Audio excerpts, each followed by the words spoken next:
Hello guys and welcome back to Listen the Great. My name is Marianne Elysian. So how is your weekend? Today I want us to debate about my body, my responsibility, my dress, my choice. So this comes from a place where earlier this week Rev Lucy Natasha, she went to have her vaccine, and then people were bashing her on social media because there was a picture that was going around of her having the tattoo on her arm, and everybody was like, oh my gosh, what kind of example is she setting as a leader in the church, and why does she have this tattoo? Later she went on Instagram and she was inviting people to her Miracle Monday service, and she has a silver tooth, and it became worse, and they're like, oh my gosh, to add salt to injury, she has the tattoo, and now she has a silver tooth, and then her obsession with makeup, and then she's a slay queen, and all these things. I am always wondering, like, where do we draw the line between my life and my personal space, my likings and yours? There are things you like as an individual, there are things I like. If I like wearing short skirts, I like them. I feel good in them. If she likes wearing makeup, she feels good in this makeup.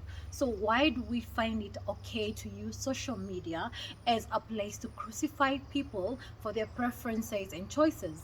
Of course, you might respond to me and say that if you decide to put your life out there to the public, to the media, then you should be able to take the fire that comes with it.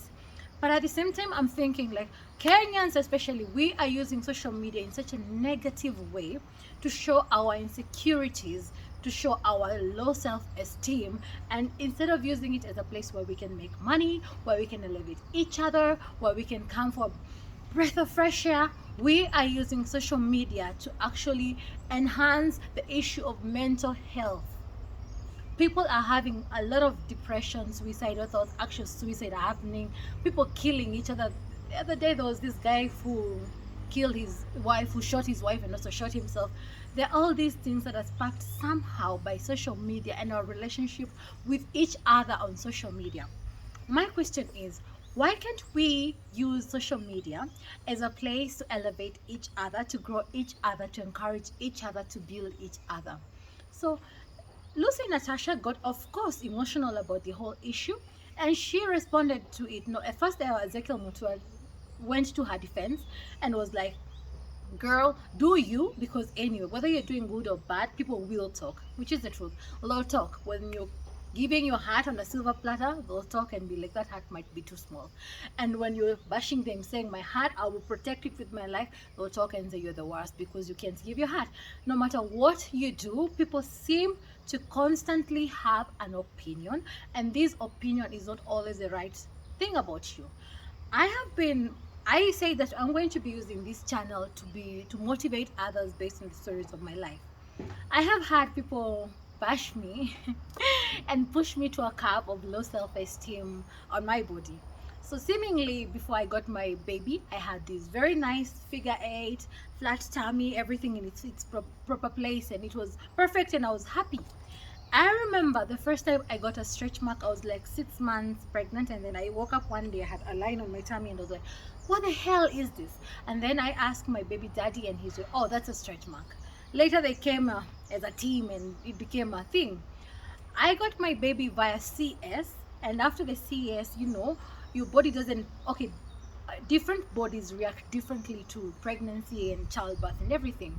So for my friends, some of them bounced back to their 50, 60 kgs, and life goes on. But for me, I was at 95 and I'm currently at 65, and I feel like I still have maybe 5 more kgs to lose. I have my stretch marks, which I call scars of beauty, but for someone else they'll be like, okay, you have a good body, but I think you should do something about your stomach. There's this one time someone actually told me, oh, it's been quite a long time, like your son is 3 years old, like why have you not gotten your body back yet? And it hurt me because I'm like, oh gosh, like I'm trying, I'm even at a point I was starving myself, like trying to like do as much as I can to lose the weight and everything. But it got to a point where I saw I'm becoming depressed, and it became a thing, like I have to choose. Do I want to lose weight and be depressed about it, become anorexic, like I can't eat anything, or do I want to accept my body, change my diet, change my habits, and slowly get to the body I would want? I had to weigh the two of them. But the first thing had to be acceptance. So the thing is, people, we are bashing each other about what others are doing with their bodies, what they're doing with their lives. I think we need to go back to the drawing board and look at our own lives. What are we doing with our lives? Is it enough? And if we have things that we need to do, I think we should focus on that.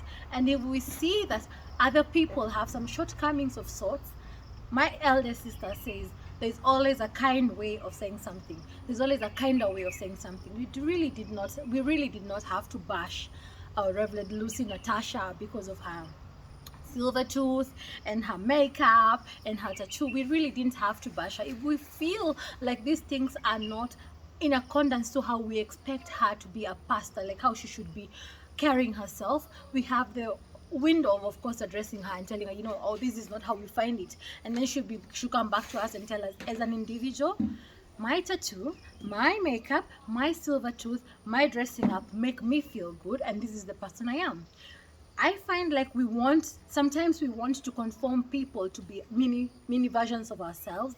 But the thing is, if we were all one person, then how boring would the world be? Like, what would we even be doing in this world anyway? What would we even be?